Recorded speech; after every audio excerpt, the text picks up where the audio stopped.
Bonjour, c'est Pascaline, hypnothérapeute à Bordeaux. Je continue sur le bilan J44 à J46 sur le défi des 100 jours. Aujourd'hui, jour 44, matériel versus spirituel. Le défi du jour, c'était nombreux sont ceux qui opposent le matériel et le spirituel, la matière et l'énergie, le visible et l'invisible, et estiment que l'un est meilleur que l'autre. Et l'idée, c'est que effectivement, si on estime que l'un est meilleur que l'autre, on ne devrait pas gagner d'argent en travaillant de près ou de loin avec le spirituel, avec le psychique, avec des choses comme ça, avec l'entraide aussi, hein, parce que je travaille à l'hôpital, on n'est pas payé énormément. Et par contre, ceux qui construisent et vendent des armes, eux, spéculent sur les matières premières, et effectivement, ça choque personne. Donc, en fin de défi, il y avait marqué ça appartient à deux chakras, le matériel et le spirituel. Est-ce qu'il y a un chakra qui est meilleur que l'autre? Du coup, ça nous fait travailler en fait sur notre propre réalité. Il fallait trouver dans l'exercice du jour deux personnes riches, deux personnes pauvres. Ça n'a pas été facile parce que effectivement, moi je me dis mais moi je connais personne de riche, je connais personne de pauvre, je suis pas dans leur vie pour savoir comment ils gèrent leur budget. Mais j'ai quand même finalement réussi à dégager deux personnes riches et deux personnes pauvres.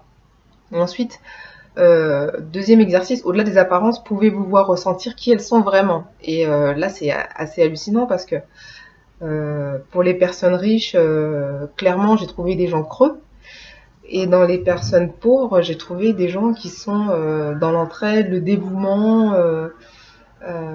Donc c'est assez impressionnant.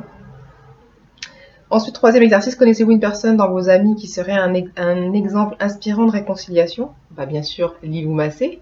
Elle fait ce qu'elle aime, elle est dans l'entraide, le développement personnel, elle partage ce qu'elle apprend à travers le monde et en même temps, elle gagne agréablement bien sa vie, je pense. Donc Lilou Massé est un premier exemple.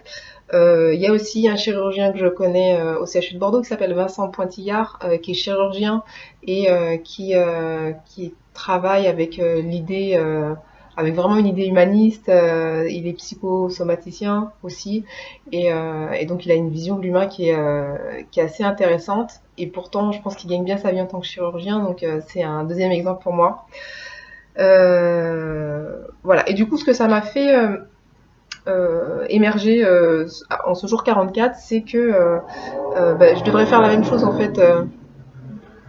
Je devrais faire la même chose en fait moi aussi au niveau de mes activités dans la journée, équilibrer le matériel et le spirituel, ce que je ne fais pas. Il y a toujours un gros déséquilibre entre ce que je fais au niveau des visualisations, des prières, de l'auto-hypnose, voilà, tout ce qui est un peu spirituel. Et puis tout ce qu'il y a à faire de matériel, faire ceci, faire cela, ranger, acheter ceci, cela, enfin voilà. Donc du coup, ça m'a fait émerger ça. Il faut équilibrer les choses. Du coup, pour équilibrer ces choses-là, j'ai fait un mind mapping. Tac, je vous le montre. C'est une organisation de ce que j'ai à faire dans la journée et pour essayer d'équilibrer justement le matériel et le spirituel. Et donc, ce qu'il y a en orange, c'est spirituel, ce qu'il y a en bleu, c'est les choses à faire. Et j'essaye de taper d'un côté et de l'autre à chaque fois pour équilibrer les choses. C'est super intéressant. Si vous voulez, un jour, je vous parlerai du mind mapping, c'est génial. J45. Le succès des autres. Si vous ne voyez chez les autres que leurs échecs, vous devriez réfléchir à ce que vous attirez vous-même dans votre vie. Wendy d'ailleurs, toujours.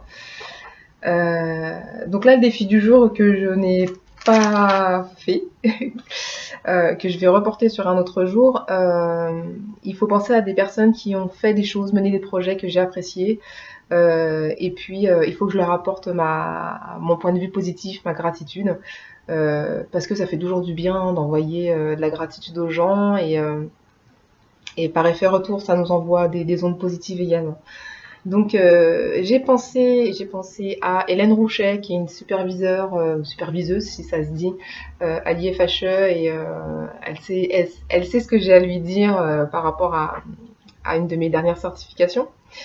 Il y a Patricia et Olivier, aussi les fâcheux pour tout ce qui nous apporte, bon, tout ce qu'on veut bien prendre aussi, mais tout ce qui nous apporte, je trouve que c'est assez énorme. Il y a bien sûr le docteur Pointillard. Et puis la famille presque zéro déchet aussi, parce que c'est une entreprise qui est pas facile, enfin, entreprise dans le sens démarche. Et je trouve que ils ont testé des trucs, ils le font partager. Et comme je suis quelqu'un qui est dans le partage, je trouve ça juste génial. Donc il faut que je leur envoie un petit message à tous ces petits gens-là et que je leur envoie des ondes positives parce que je le pense et que c'est bien d'exprimer des choses positives. Voilà, le jour 45.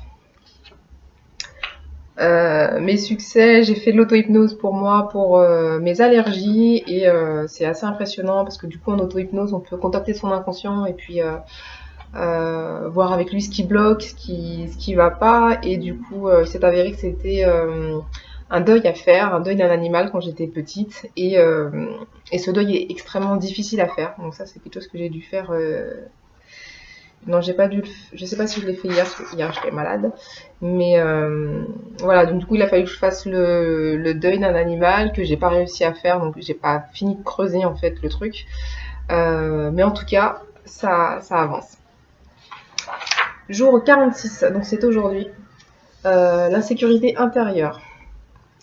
La sécurité ne vient qu'en prenant des risques, en vous ouvrant et en découvrant toujours plus ce que vous êtes.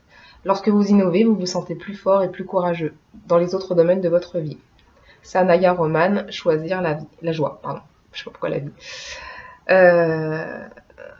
Donc voilà, le défi du jour 46, c'était une majorité d'êtres humains essayent de sécuriser leur existence de différentes manières, souvent en contrôlant intensivement leurs actions et leurs environnements. Cela ne fonctionne pas, car c'est la peur qui est le moteur de ce comportement. Une autre manière bien connue est de vouloir accumuler de l'argent pour se sentir plus sécurisé.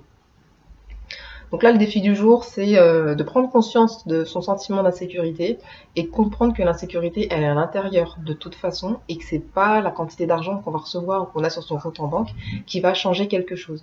Donc c'était une jolie prise de conscience parce qu'on se dit ouais mais ça ira mieux quand j'aurai ci, ça ira mieux quand j'aurai ça, et en fait pas du tout, les gens ne sont pas comblés. Et c'est d'ailleurs dans le livre de Christian Junod sur ce que l'argent dit de vous que j'ai compris ça parce que il est ancien banquier et donc il a vu des gens qui avaient énormément d'argent sur leur compte, des gens riches on peut le dire, et qui en fait étaient toujours dans l'insécurité. Donc comme quoi l'insécurité ne provient pas de ce qu'il y a à l'extérieur. Donc voilà, il y avait un exercice à faire, les fameuses phrases de Peter Koenig, je suis en insécurité et c'est pleinement ok, pour accepter le fait que quoi qu'il arrive, je suis en insécurité puisque je ne sais pas de quoi demain est fait.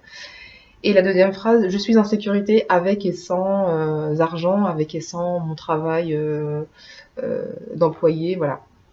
À répéter autant de fois que nécessaire jusqu'à ce que dans le corps ce soit ok. Moi, c'est au niveau du plexus solaire que ça pique un peu, et puis au fur et à mesure, ça passe. Donc les choses sont acceptées et comprises dans le sens que, voilà, c'est à l'extérieur que ça. À l'extérieur ne sert à rien en fait, c'est l'intérieur qu'il faut soigner pour être sécure en fait à l'intérieur de soi. Du coup, il y a des premiers pas à mettre en place à partir de demain. Et puis ça sera déjà pas mal. Ce que j'ai fait donc j'ai pas encore fait le bilan de fin de journée. Mais ce qui est intéressant, c'est que par rapport à ce défi, le premier pas que je vais faire demain, c'est de contacter mon supérieur pour voir avec lui comment je vais moduler mon activité pour travailler plus chez moi en hypnose, en séance d'hypnose. Et en fait, il y avait une espèce de, comment on appelle ça, de dilemme en fait entre qu'est-ce que je demande, est-ce que je demande à partir complètement ou à partir à moitié. Et puis finalement j'ai dû relire un petit passage de Christian Junod, qui d'ailleurs je vais vous montrer le livre, il est là, ah tac, super bien, c'est de là donc c'est à partir de ça que je fais les dessins en fait que je poste sur Facebook. Et donc là-dedans, il expliquait, il précisait que effectivement, si on était insécure, c'est qu'on manquait l'estime de soi ou de confiance en soi, estime de soi. Du coup, j'ai repris un petit bouquin sur l'auto-hypnose et la confiance en soi. J'ai ouvert la page n'importe où et je suis tombée sur un protocole que je connais assez bien. Ça s'appelle la reconstruction hypnotique. D'ailleurs, gratitude à un de mes collègues étudiants qui m'a fait qui m'a fait cette technique un jour quand j'étais dans le doute. Et donc c'est une technique d'hypnose où en fait on met chaque partie du dilemme dans une main, on la symbolise en disant bah, ça ressemble à, je sais pas, une bille, ça ressemble à une maison, et puis on questionne chaque part en fait, et chaque part donne la solution pour l'autre, et en fait ça permet de donner peut-être une troisième issue. Donc c'est ce que j'ai fait tout à l'heure, et j'ai trouvé ça bien sympa parce que du coup j'ai pu aller voir ma peur, j'ai pu aller voir mon insécurité, et j'ai pu voir que dans les deux façons que j'ai de quitter mon emploi ou d'y rester à moitié, en fait ça parle d'insécurité et de liberté. Liberté de faire ce que je veux, de vivre de ma passion, et en même temps, d'un autre côté, me sentir libre de vivre de ma passion parce que j'ai un soutien financier constant. Donc finalement, les deux sont sur le même plan.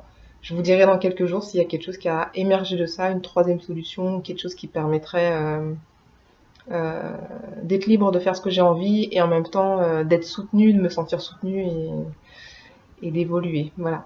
Pour ce qui est d'être soutenue, je vous ai parlé il y a quelques jours des cartes oracles que je m'étais offertes pour Noël sur l'abondance. Bon, c'était une évidence, hein, effectivement. Alors, regardez ça. Donc, ça, c'est le jeu de cartes sur l'abondance de Dorine Virtue. Il est très très bien fait, les dessins sont super jolis.